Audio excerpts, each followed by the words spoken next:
Addiction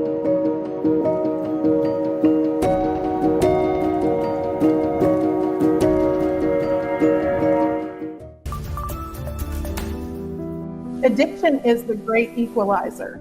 Fighting the opioid epidemic in East Tennessee. Everybody I know has been touched by addiction. What that battle looks like now, and the tools available right here helping people get clean. You never have to use again. The advice from experts on how to get help for yourself or your family. It's important that we don't discount the importance and the influence that we have on our children's behavior. And how you can help your kids recognize and fight addiction in our community early on. 280 people. That's how many people in Knox County alone have died this year due to a suspected overdose. Across the state, 1,818 people died of an overdose in 2018. That's the most recent data we have. The top county for deaths, Knox, followed by Davidson and Shelby. More Tennesseans died of an overdose in 2018 than in car crashes. There were 5.3 million opioid prescriptions in a state with 6.7 million people. Well, tonight, we are tackling the issue head on, connecting you with resources to help. And we have a panel of experts on standby to answer your questions. But first, a story of hope and recovery. Reporter Grace King introduces us to Griffin Bond. I mean, I would have never imagined then that I'm going to school to help people. I'm working in treatment to help other people just start the process of recovery. Griffin Bond's struggle with addiction began at age 12. I just didn't fit in, like something that I never felt okay. And so I started acting out, becoming a class clown, trying to gain acceptance. He began smoking cigarettes, then marijuana, then prescription medications. It progressed from over the years of just that becoming a habit occasionally or socially to become dependent. Then he hit rock bottom. I was 23, about to be 24, and I just realized there was nothing. I looked at the past 5 years of my life, I did nothing with it. I was like, I'm gonna be dead. I'm gonna be dead, and I just knew there had to be something different than this. He went to a treatment center in Florida, got the support he needed, and began to turn his life around. I came back from unemployed, no place to live, to a job and stable housing, and got to have some responsibility and pay, and it gave me purpose. It took a recovery program for him to find happiness and eventually his wife. He's the most amazing man that I've ever been with in my entire life. Today, Griffin is a stepfather. It's given us a family, a student. I'm in school to be a psychiatric nurse practitioner. And a recovery advocate, 6 years clean. You never have to use again. For Griffin and Brittany, recovery gave them a second chance. There is hope, there is freedom. One they want others to have too. There's people waiting on you to get clean. There's people, you were so needed. I'm Grace King, reporting. One of the people helping fight the epidemic is Jim Wahlberg. He is the executive director of the Mark Wahlberg Foundation, which focuses on helping young people. And Wahlberg has faced his own struggles with addiction. Here is his story.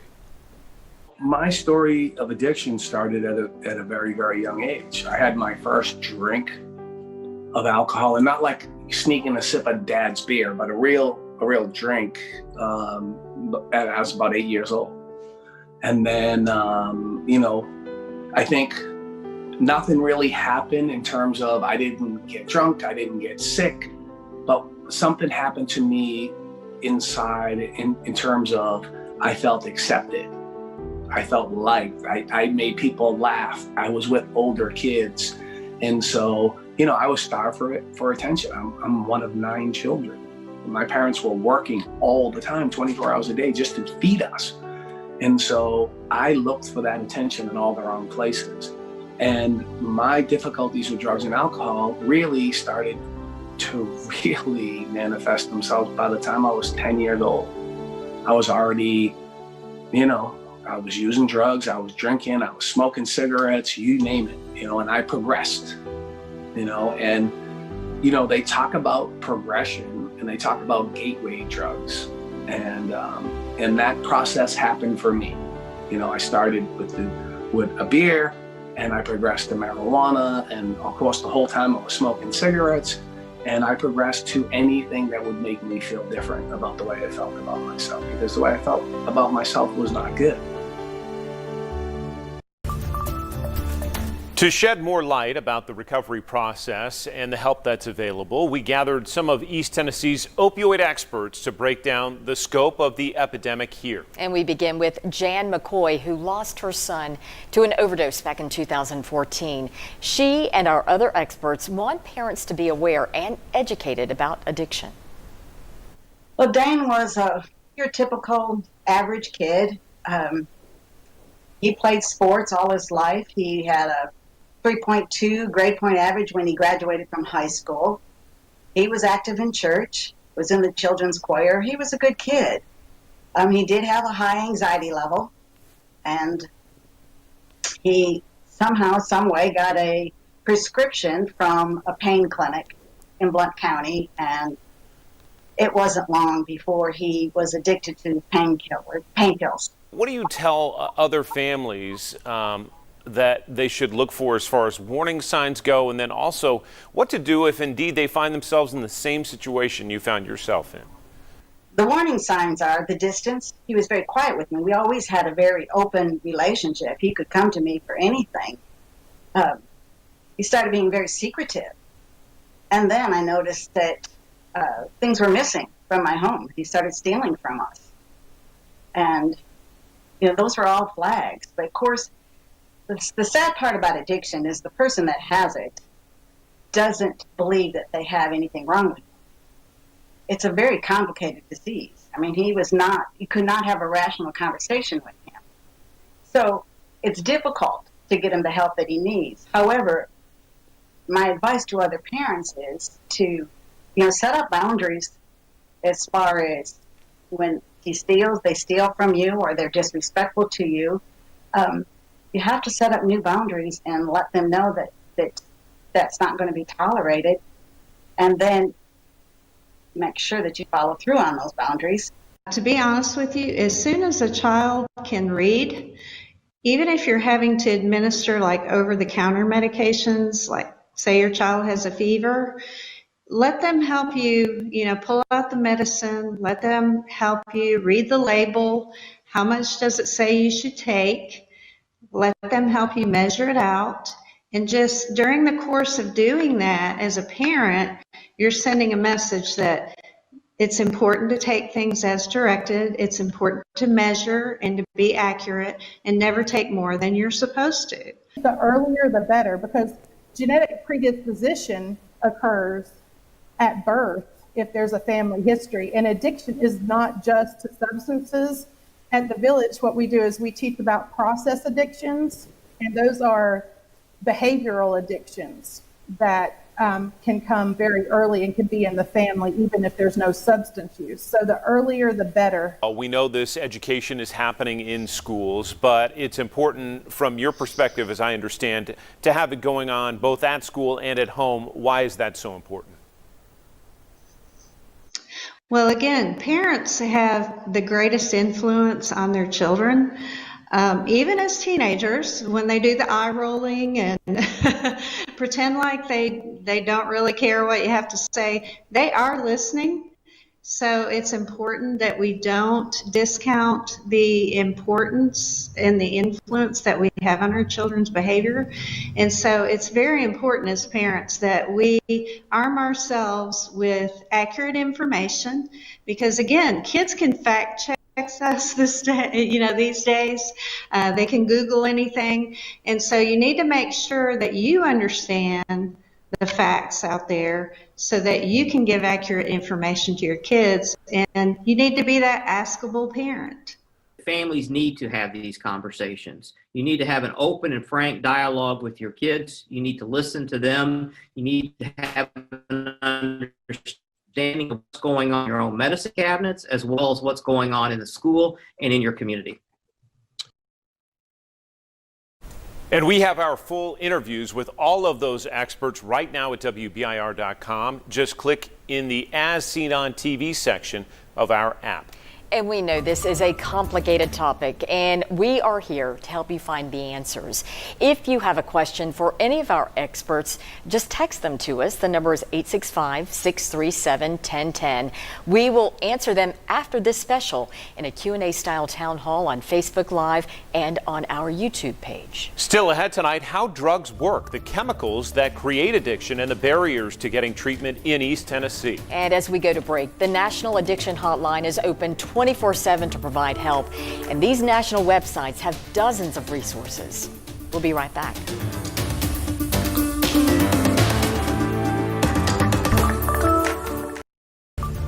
More than 46,000 drug overdose deaths involving opioids were reported in the U.S. in 2018. Now, what does that mean for Tennessee? More than 1,800 drug overdose deaths. And in Knox County, the number of suspected OD deaths so far this year has already surpassed the total number of deaths in 2019. So if opioids continue to kill thousands every year, why do people still fall into addiction? Drug experts say it all has to do with a chemical called dopamine. And here's how the addicted brain works. When you do something you enjoy, like riding a bike, the brain releases endorphins, those attached to opioid receptors, releasing normal levels of dopamine, giving you a natural euphoria. The effects are different with drugs. When opioids attach to endorphin receptors, the brain releases an excess of dopamine, overstimulating the brain and causing a high. And when the high ends, the addiction kicks in. Drug experts say when you take opioids repeatedly over time, the body slows its production of endorphins and builds tolerance. Now, this means in order to reach the same flood of good feelings, the body needs to take in higher doses of opioids. As far as treatment goes, what would you tell people about its availability for people who are trying to conquer an addiction in this community? Well, I would just tell people to continue to try to seek out some type of treatment, because it's very difficult sometimes in our area because of the lack of resources. I actually had 2 gentlemen I had to send out of town just last week. But I would just encourage families and families of loved ones who are struggling with addiction to just seek out some type of help from someone that is knowledgeable of the treatment process or the counseling process, or just find someone in the field that knows information about how to get someone into treatment. I know that those who have insurance will more than likely get into treatment faster than those who don't have insurance. And that's one of the biggest gaps right now, is trying to navigate the treatment centers with the person who needs to be treated. And that's a really difficult process, especially here in our area, because there's limited resources for those who need treatment that do not have the funds to get into treatment. And that's what we run up against on a daily basis. That speaks to the socioeconomic side. What about the race side? Is it harder to get treatment if you're Black or Hispanic? I can just speak for being a Black man. In our culture, it's not really suggested that we go to treatment. And I think that's one of the biggest problems that we have, because addiction affects everyone. And I just hope that now that we see is that addiction is crossing all lines: color, race, ethnicity, gender. And we got to be more proactive with saying, hey, you need to go get help. Another part of the overdose epidemic, the loss and heartbreak. Up next, why one mother who lost a son to addiction says people should not be ashamed to ask for help. And as we go to break, this is a statewide hotline you can call anytime for assistance.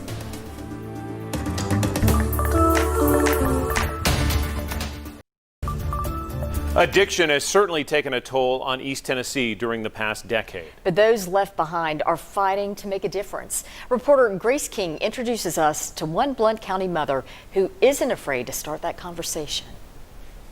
I am from embraces, from that of a mother's arm, the lick of a dog, the cold taste of a snowflake. From impacts of pain, shame, pleasure, and love beyond measure. For Mimi Bristow, this poem is a reminder of her son. At high school. Is that amazing? Joseph Bristow was a writer, an athlete, and a kid who lit up the room. He'd make everybody smile. He always liked to laugh. He was loud. He had a lot of promise. But like his father, Joseph struggled with addiction. I watched him for 12 years struggle being addicted. We went through the gamut with him. He tried program after program. He went to the ranch. He did detox at Want Memorial. He went to Cornerstone.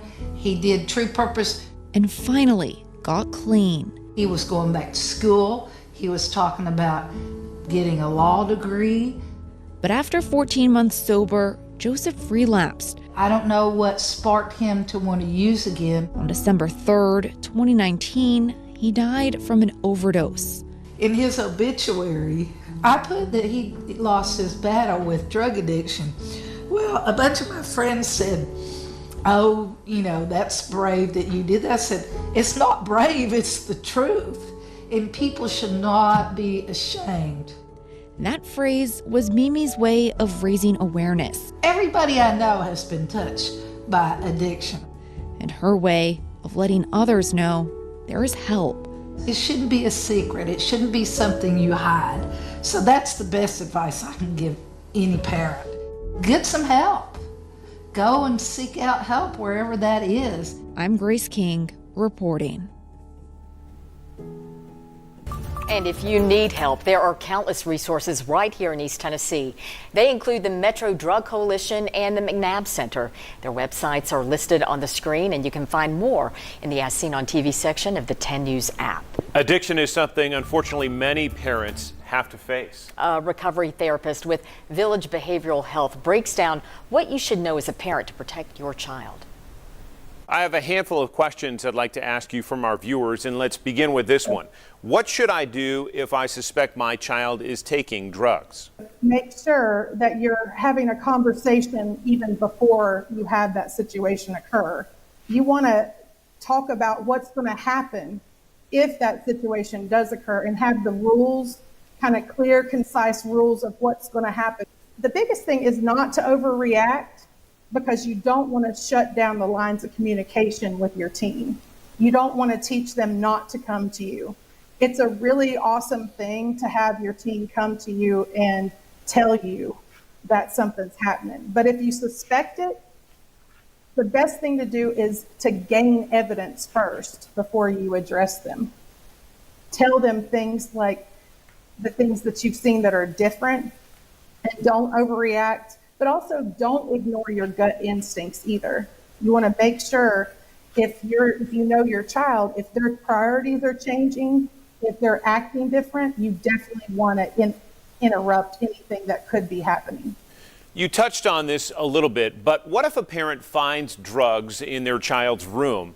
What's the next step? Just talk to your child about the consequences of drug use and also how it changes people's priorities. And just let them know that there are consequences and there are wheels that are set into motion once they start using or once the drugs are found. And it's not the parent doing it to them, it's them doing it to themselves. A lot of parents are monitoring their children's social media. What if they start to see things there that concern them? Well, the big thing is to keep the lines of communication open, and then also have them understand about how privacy is awarded to them. It's not a given. And there are ways, definitely keep yourself informed regarding your child, because it is your business, especially when the fines are going to be paid by you, and especially when, you could be legally held responsible for something that they do. So keep the lines open, and then also have them understand that if they're lying about it on top of that, that is an indication of a bigger problem or an addiction forming. Because drug use doesn't automatically mean addiction, but it definitely can. It is the first progression of addiction. It's the first stage. Now, we know you still have questions about the OD epidemic, so send them to us. to 865-637-1010, and we will do our best to get you answers. We are answering a lot of those questions in a couple of minutes on the WBIR Channel 10 Facebook page. Our panel of experts will share their experiences and answer your questions. We appreciate you watching tonight. 10 News at 6 is next. What every family needs to know about opioids. Tonight at 5:30 on 10 News. Brought to you in part by Walmart and these local partners. Good evening, everyone, and thanks for joining us on this virtual town hall to talk about opioid awareness. My name is John North, and I'm a journalist at WBIR, and I'm joined tonight by my colleague, Grace King. Together, we've reported for years about the opioid awareness problem, about the need to create greater awareness, and about the problem that the crisis, essentially, that continues to occur in our community and across the country. We're going to be hearing from several panelists tonight. They all know and have been dealing with this problem, and they have a lot to share with you. And I think Grace will be introducing them right now. Thanks, John. So we have with us Jim Wahlberg, the executive director of the Mark Wahlberg Youth Foundation and in recovery himself.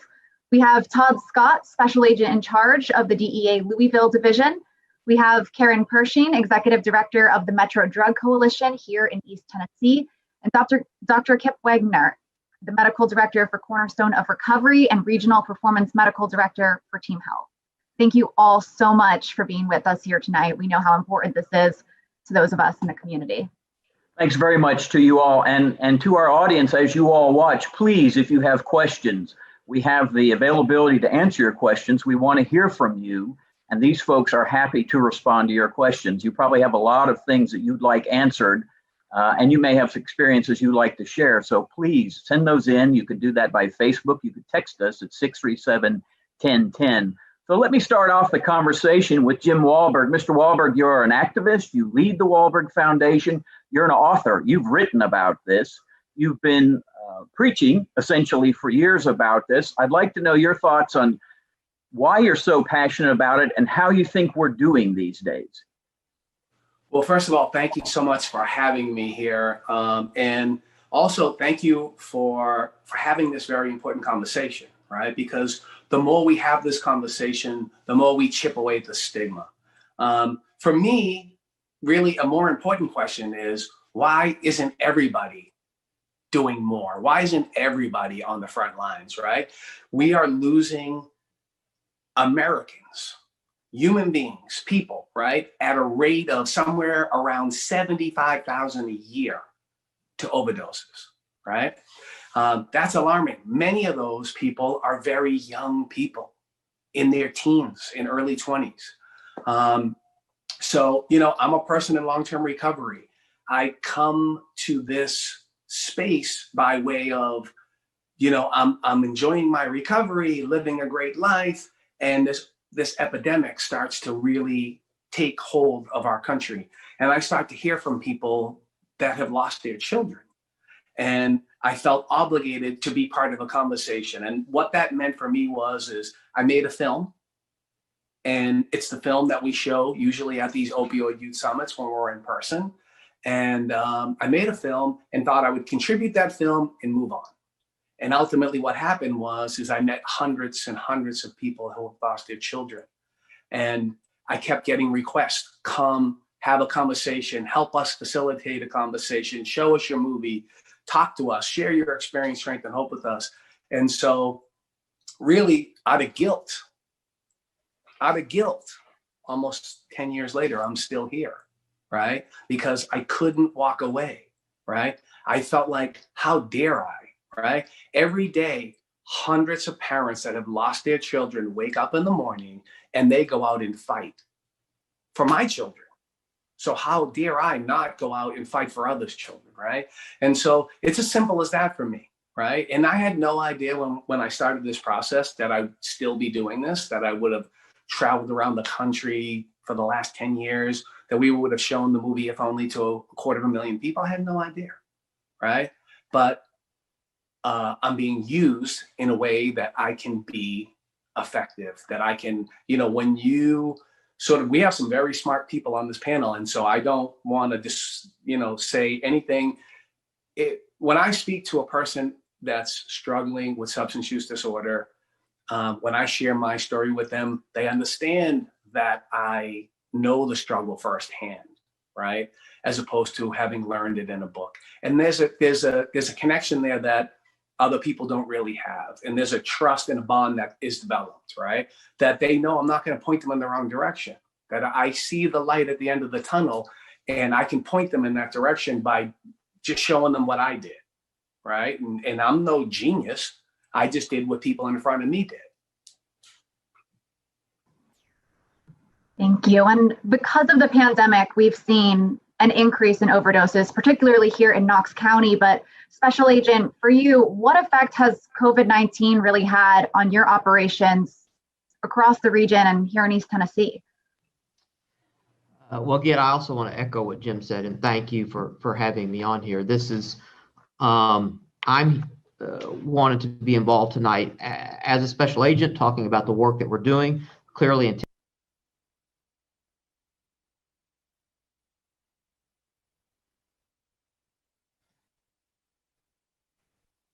Special Agent, I think you're muted. Yep, there we go.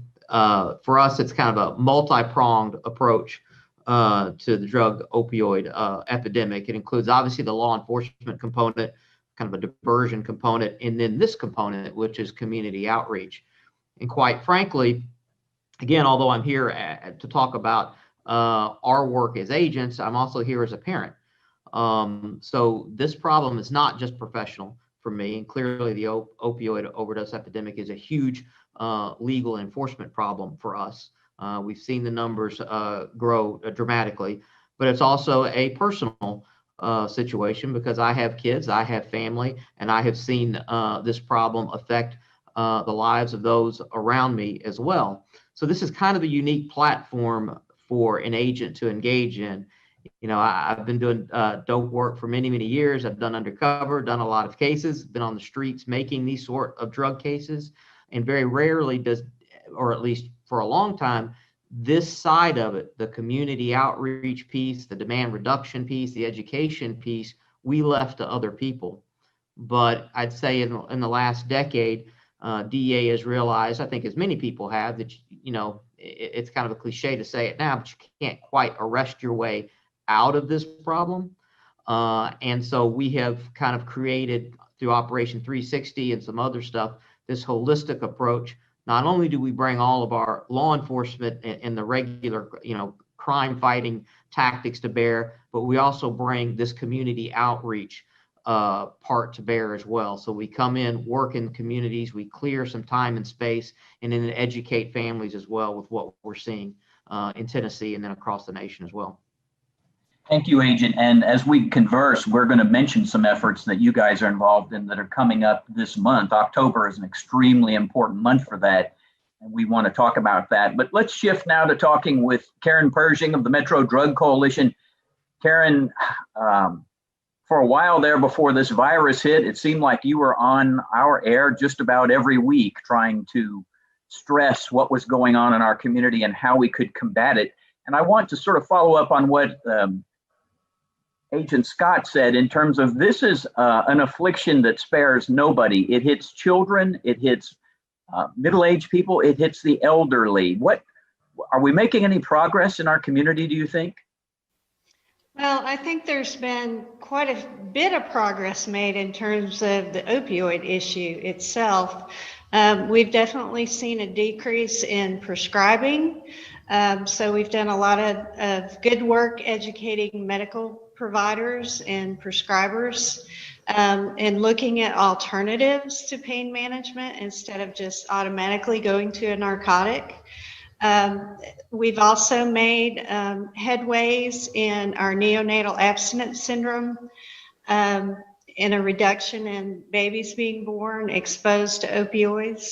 And so anytime we can prevent a case of NAS, we're saving a baby a lot of pain and heartache, and a mother and a family, but we're also saving dollars, healthcare dollars too, the more we have babies born that are healthy, normal birth weight, and not suffering from drug withdrawal. So again, I think we're seeing some bright spots. Unfortunately, overdose deaths are not what we had hoped they would be at this point. What's really disheartening is in 2019, we actually saw a 10% decrease finally in Knox County in overdose deaths. And unfortunately, due to the pandemic, we have seen those numbers increase again. And so it can be very discouraging sometimes when you're working on this to not continue to get discouraged, but it's people like Mr. Wahlberg and others who are in long-term recovery that keep you pushing forward and knowing that if you give people the right tools, they can get on the other side of it and they can find a life in recovery where they can thrive and give back to others. Thank you. And Dr. Winger, this one's for you. What have you seen kind of change during the pandemic in terms of overdoses and addiction in East Tennessee? Well, again, thank you for including me in this panel. And I mean, certainly COVID has been a real challenge for us, both medically, but also on the addiction side. And I kind of have my feet in both canoes. I'm a practicing emergency physician, and I also am the medical director of Cornerstone. So when I work my shifts in the emergency department, has kind of been alluded to by a number of the panelists, we see more overdoses, and the access to treatment and to care has been more challenging. And so, addiction certainly thrives in isolation. And I don't have to tell anybody that, isolation has been a big part of what we're seeing right now with COVID-19. So it's been a challenge to get treatment, and it's been a challenge to access treatment. That and the fact that a lot of folks are under a great deal of stress, whether it's financial, social, et cetera. It's been rough. And a lot of folks that have substance use disorders turn to their substance. Doctor, thank you. We're starting to get some of your questions in, and we appreciate that. And following on the doctor's thread, Jim Wahlberg, let me pick it up with you. This is an extraordinary time that we are now living in, and it's so isolating. I mean, I'm sitting here talking to you guys in my house. I've been working from my house for, 7 months now. I'm happy to see your faces, but I wish I could sit with you in a room. We can't do it. But Jim, how do people make connections struggling with this addiction? How do they make connections with human beings so that they feel whole in some regard?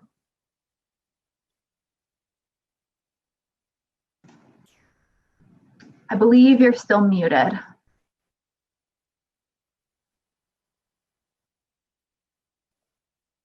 I think you're still muted. Okay. How about now? Okay, so here's the thing. We have to use the tools at our disposal right now. This is as good as it's going to get for us, right? Unless we can do some real sort of distance type outdoor meetings, right? But I'm going to tell you right now that addiction, substance use disorder, the opioid epidemic itself, in my humble opinion, has killed far more people and will continue to kill far more people than COVID will, right? So I'm not encouraging people to break the law, but I'm encouraging people to do whatever it is that they have to do to stay clean, right? See, the thing is that recovery is connection, it's community, it's a real bond, if you will, a brotherhood or a sisterhood, right? And addiction is the exact opposite. It's isolation, it's depression, it's separation, it's loneliness, right? And we're being encouraged. In fact, we're being told to isolate and to stay away from people and to be alone. People have suffered, and we don't have the market cornered on suffering. People that suffer from substance use disorder, we don't have the market cornered, right? But the subject is this, right? And so many people are suffering as it relates to COVID across the board. But this particular population, we need to go as far above and beyond as we can to save ourselves, right? So we need to be calling people. We need to be, a big part of recovery is being of service, right? So if you know someone with 5 seconds less time than you, call them up and be of service to them. Or if they have 100 years, call them up and just listen to them. Let them speak. Get out of your own way. And if you love somebody in recovery or somebody that struggles with substance use disorder, why don't you reach out to them and tell them how important their recovery is to you, and how much you respect the fact that they are clean and sober, and how much you respect the fact that they have done all this hard work to get their life back, right? And how much you love and appreciate them, right? That is what we need to be, loving each other. We need to take care of each other more than ever. We need to lift each other up. And so whatever tools we have at our disposal, with my guys, I don't talk to them on the phone anymore. I do this at the very least. I want to see their face, I want to see their eyes, and I want to see that they're okay. And so we need to do that. We need to connect with people in whatever way we can. For sure. Thank you so much. Our next question, I think I'm going to go to you, Agent Scott. It's kind of two parts from two different viewers we have. What specific drug is causing the most overdoses in East Tennessee? And are you seeing more prescriptions or street drugs causing those? Well, clearly, one of the troubling things that we're seeing a lot now, particularly in younger kids, is these fake pills. So people think they're taking Adderall or something like that on the street, and it's been adulterated with fentanyl. So whereas I would have traditionally said maybe a year ago that oxy, street oxy and stuff like that would have been one of the more troubling things that we're seeing, really it's these fake pills. So kids are playing, in effect, Russian roulette when they're going out and buying these sorts of pills, and they're heavily adulterated with fentanyl, and we know how dangerous that is and continues to be. So, and honestly, one of the other things that we're seeing is that a lot of these pills are coming out of homes, right? When you're talking about OxyContin and things like that, it's the initial arc of use is out of the home. It's out of medicine cabinets and things like that from the home and family environment, which is why I think we were kind of referenced this earlier. This month is our Operation Take Back, where on the 24th of this month, we work with state and local counterparts to help get those unused, expired, and otherwise kind of dangerous prescription meds out of people's cabinets, out of their homes, and safely disposed. Because oftentimes that's where at least our younger kids are starting. Karen, so staying on that thread, we have a question from a parent, and I'll just read it to you because I think it's good and it's something that you've dealt with, and it's relevant to our audience. I believe my child is smoking marijuana. How worried should I be? I know a lot of teens experiment with marijuana and alcohol. How do I know when it's a problem? Any use of any substance, whether it's legal or illegal substance, to an immature brain should be concerning to any parent. So whether that be a vape product, which are very popular right now, there's nicotine in those, alcohol or marijuana, the THC in marijuana. When you're talking about an adolescent or pre-adolescent developing brain, that brain and that chemical exposure to a brain at a young age, when that brain is not fully developed, is extremely concerning because they can get addicted a whole lot quicker than an adult who has a fully functioning brain. So you need to take any use seriously, not overreact, but have a conversation with your child, find out more about the context of what's going on with their peer group, why they're using. Again, a lot of times adolescents use initially because they're having mental health issues. They're suffering from depression, anxiety, things along those lines. And so it's important as a parent that we have conversations and we start recognizing maybe when our child might be struggling with a mental health issue, and then seek some professional guidance. If you do feel like they may be struggling, and get an assessment done. Again, you're not a therapist as a parent, but you know your child better than anybody else. And so you're going to recognize changes, and don't just say, oh, it's hormones, or, this is just natural. Just to be on the safe side, get them checked out, and, pay attention to what's going on in their environment. because you will learn a lot just by noticing subtle changes initially with young people. Just underscoring that, Grace is going to take the next question, but there should be no shame or stigma here. And Jim said that earlier. There is no stigma here. If this is happening in your family, deal with it. It's better to deal with it. Definitely. Dr. Wenger, we're going to go back to you. This is another question from someone watching right now. Is addiction genetic? Can I go back one step and just kind of add on to what Karen had mentioned? Because I think go for it. Because Karen and I are maybe not surprisingly on the same page with this. If your frame of reference for marijuana is a joint you smoked in college 15 years ago, I would strongly encourage you to do some reading. And I can see Jim kind of clapping back there, because the THC in the joint that I smoked in college, if I do, this may end my employment right here, but in the THC that I smoked in the joint that I smoked in college had a concentration of less than 4%. What's out there now is well over 20%. In fact, you can get concentrates as high as 100%. So we're seeing often kids coming into the emergency department and they're floridly psychotic. So it's a completely different marijuana of today. The THC of today is not your marijuana as a parent. That was what I would say.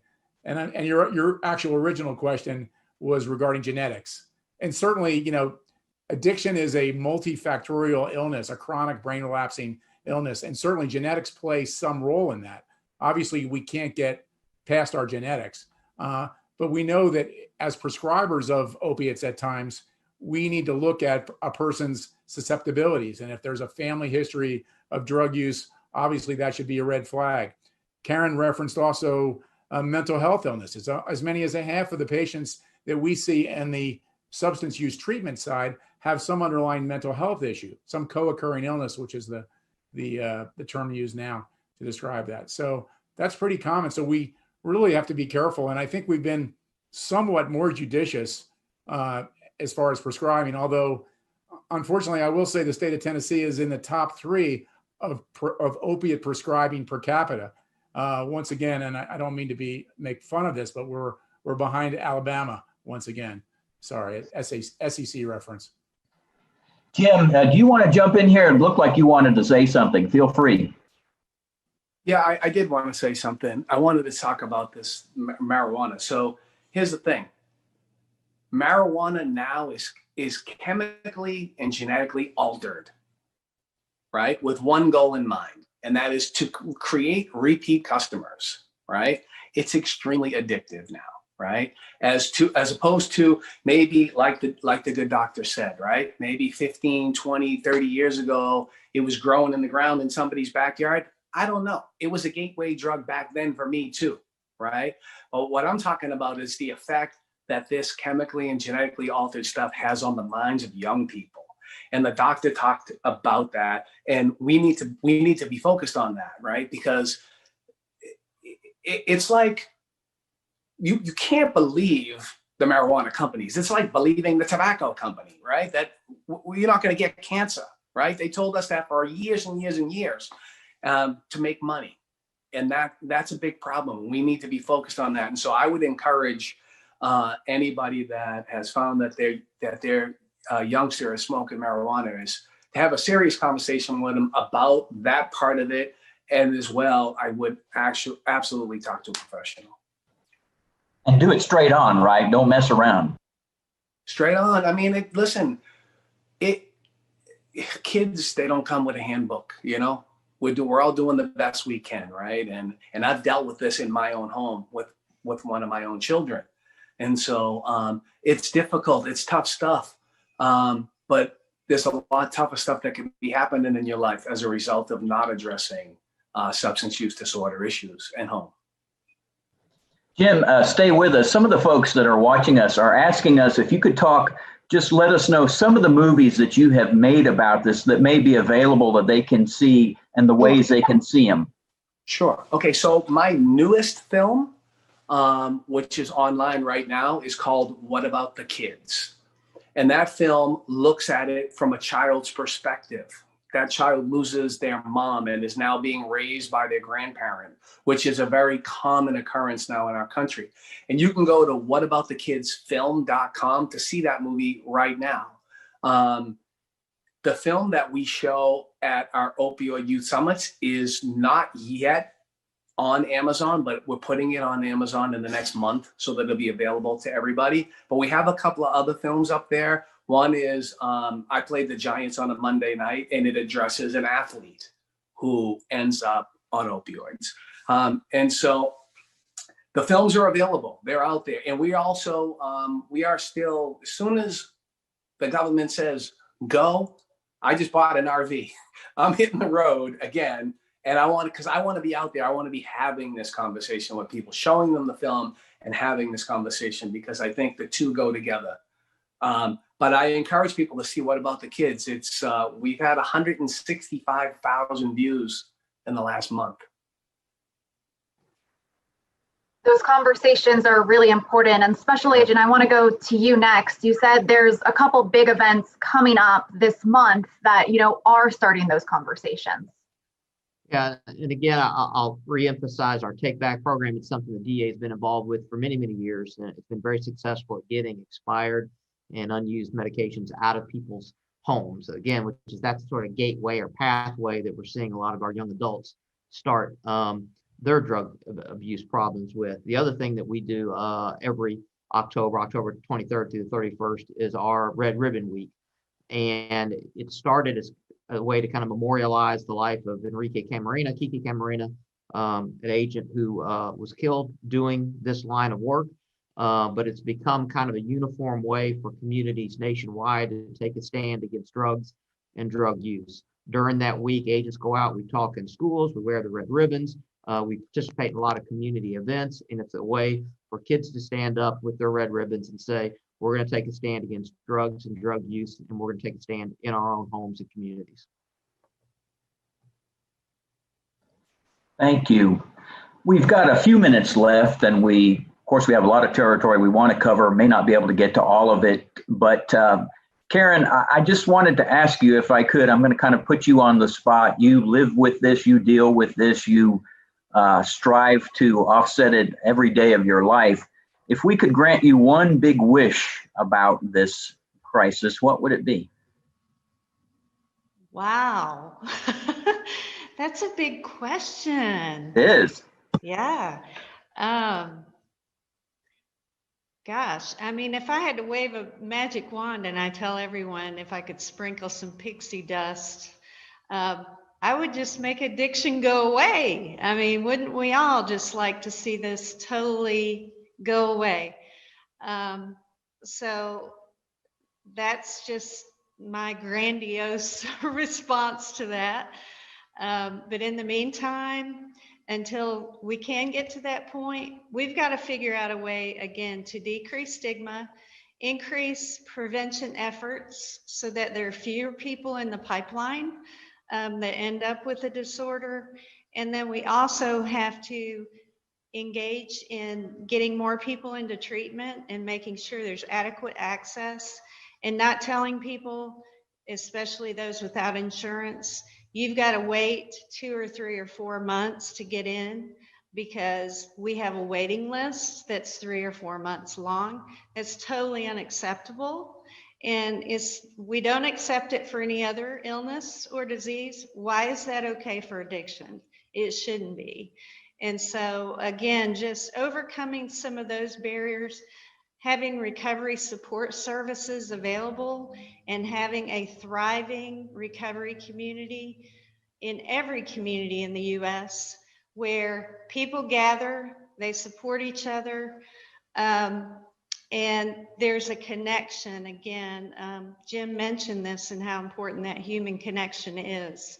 We all need it, but especially people in recovery.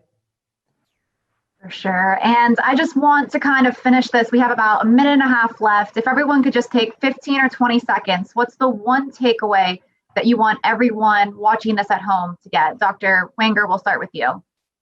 One takeaway. Well, that's a tough one. I would say look in your medicine cabinet, go home, look in your medicine cabinet, see what's in there. And if you see narcotics, opiates, benzodiazepines, take them to a distribution center and get rid of them tomorrow, please. Special Agent? I would say you have to have open and frank conversations in your household. We've talked a lot about stigma here. I absolutely believe, even though I'm a drug agent and been doing this work for a long time, I definitely believe this is not a disorder that should be stigmatized. So I urge parents to have open, frank conversations with their kids, know what's going on in their kids' lives, and be willing to sit down and have these tough conversations. It's better to have them early than to have folks like me involved later. Karen?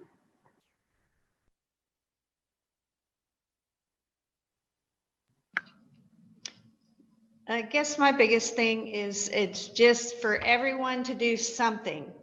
All for Knox just released a community-wide strategic plan yesterday, and there is something in there for everyone to do. And again, I encourage everyone to go to All for Knox, look at that plan, and see where you can plug in. Because it's going to take all of us to create lasting change in our community. And so if we can all figure out where we can help, I think we can definitely change what's happening right now in our community. For sure. And Mr. Wahlberg?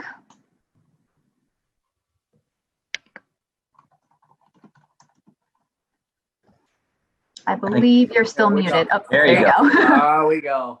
I opened with Mr. Wahlberg was my dad. We need to love each other. We really need to love each other, right? We need to stop judging each other. When we drive down the street and we see somebody struggling on the side of the road, that thought in your mind, push that thought out of your mind and think about that's somebody's child. That's somebody's dad, that's somebody's brother, somebody's sister. And they are not choosing to be there 9 times. I mean, there are people with major mental health issues, but people suffering from substance use disorder are not choosing to be, living outside or struggling the way that we're seeing them struggle. So be kind. Be kind. Thank you so much. And thank you all of you for joining us tonight. Thank you to all of those watching at home. You can find this on Facebook, on YouTube, and we'll do our best to keep answering those questions via text and on our Facebook comments. Thanks for joining us. Thank you.